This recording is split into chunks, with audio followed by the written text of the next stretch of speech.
Hey everybody, it is Checkpoint XP on campus. Your host Norris Howard here alongside Jacob Brothers, and we're bringing back as a special guest for this topic Daniel Agbuya.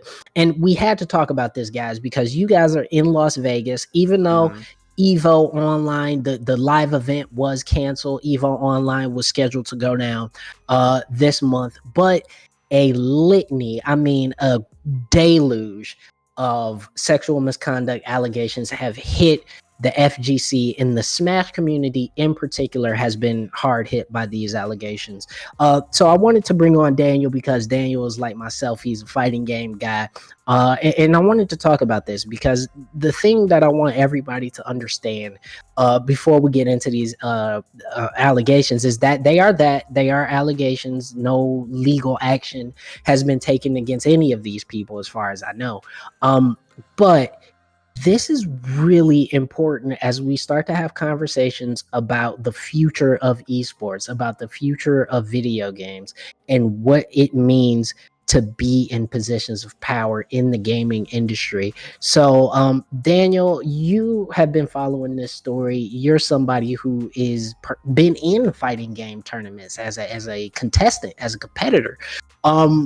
First and foremost, what is your reaction to all this stuff that's come out? Absolute disgust. That's plain and simple. Like, you see all these, I commend these people for coming out and speaking their story. Then you kind of have to reflect on kind of like you've been in this so long that you wonder, did I notice this, or did I notice this and was subconsciously ignoring it? You can't help but think like, did I have a hand of like perpetuating this in some way or form? And this is my mind just speaking against me, but I don't recognize the FGC as what I thought it was in my head anymore. Yeah, and I think all of us as fighting game fans are feeling the same way, because I've reflected myself at on going to tournaments and going, did I see what I saw, or was I somebody who maybe let a kid in, just holding the door for somebody and just let them walk in when they weren't supposed to be there. Just very innocuous stuff that now everybody has to think a lot harder on. But we want to talk more about what actually was said, because a lot of people were accused here, and some of the most notable players are players like Zero and Nairo in the Smash community. That's just to name two. There were many more, but Zero and Nairo in particular were very, very high profile players. These are top 8 level players. These are guys that have won championships. They have won tournaments.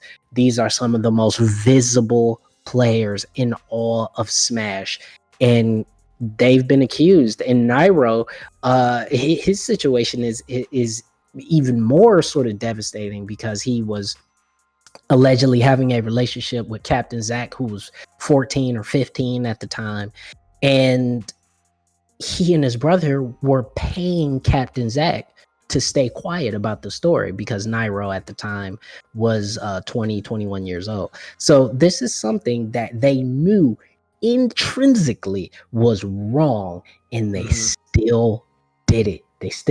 And not only that, tried to cover their tracks. So it makes my stomach hurt talking about it. Like, that's how disgusting this is.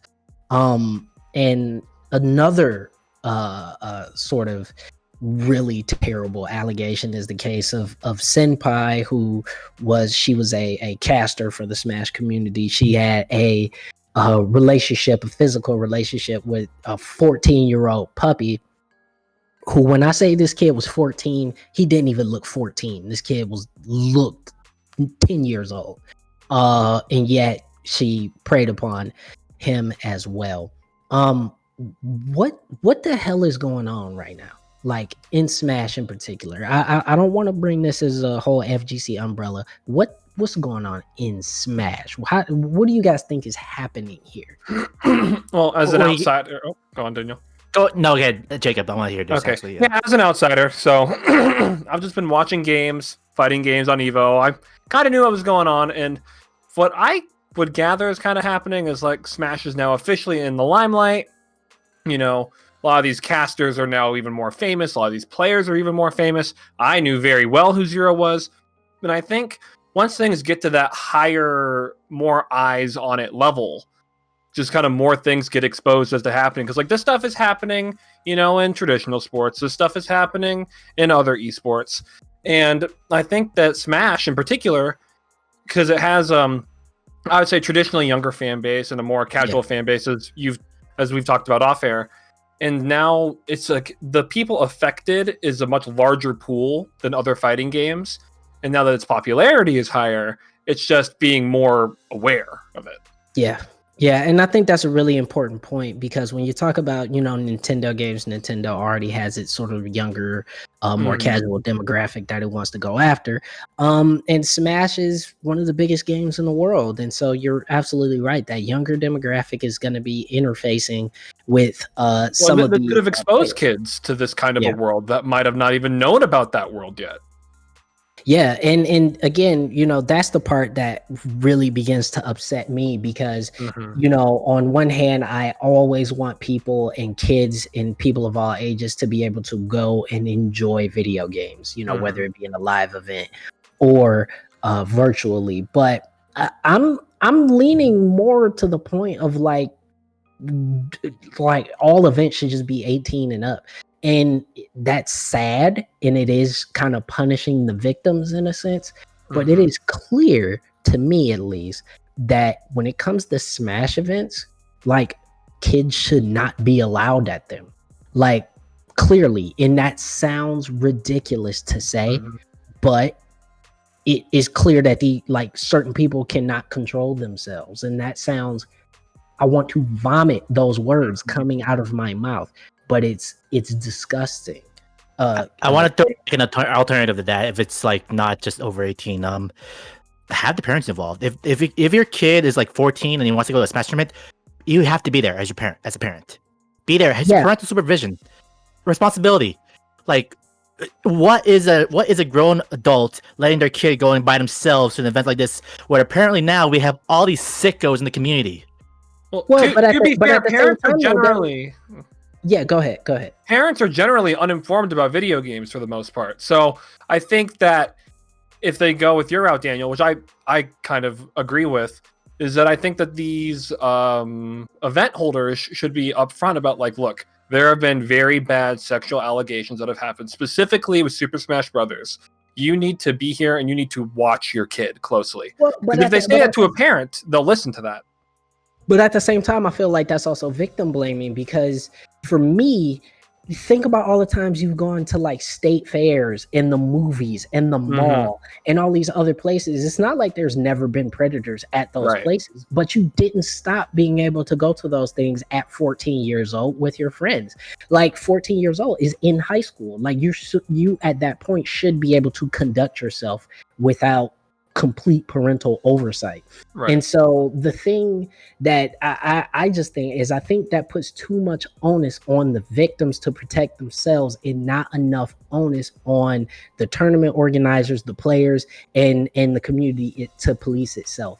And that's where I see a big problem. But I want to move on because the reason why Evo is canceled is actually not these allegations, but one of the founders of Evo, Joey Cuellar, he's known as Mr. Wizard, he was accused of essentially lewd bets to get, you know, young boys disrobed, if you will. And that sounds really weird and gross again to say, but that is the allegation. Multiple Twitter users, they did not reveal their real names, came out, accused Cuellar of the acts, and subsequently he has been removed from his position at Evo after Capcom and Bandai and NetherRealm and everybody pulled out of Evo, said we're not going. So I throw this back to you, Daniel. What's the future of Evo now? What's the future of fighting games? Because I feel like at this point the Evo brand is forever tainted. Okay, so I don't know about the future of Evo because Evo has to do a lot of things to, one, earn back the trust of fans. And I don't know what their plans are, because I'm not staff there, but I will say this: in terms of fighting games, I think what people need to remember is that the FGC is not Evo. The FGC is not one or two players. The FGC is not even a single event. The FGC is community. The FGC is people sharing their passion for their favorite games. That's what people need to, I don't know if they gotta rediscover or what, but that's what's keeping me kind of going and like still being involved in this. I and myself am going to be, continuing to go to online events and things like that, because I want to show like we're better in this. Yeah. We are. Yeah, no, and I completely agree. And I just want to echo the sentiment and also say that if you have been a victim of abuse, please do not hesitate to reach out to a loved one, someone you trust, or on top of that, the authorities. The sooner you speak out, the sooner you can get these people either locked up behind bars or at least ostracized from their communities. And to be honest, I don't want these people to have careers. I don't want these people in my community. I don't want them to be able to say they're FGC, and I don't want them to be able to say that they're gamers. So I implore everyone, if you've been a victim, please speak out, and you will find support. I guarantee you that you will find support.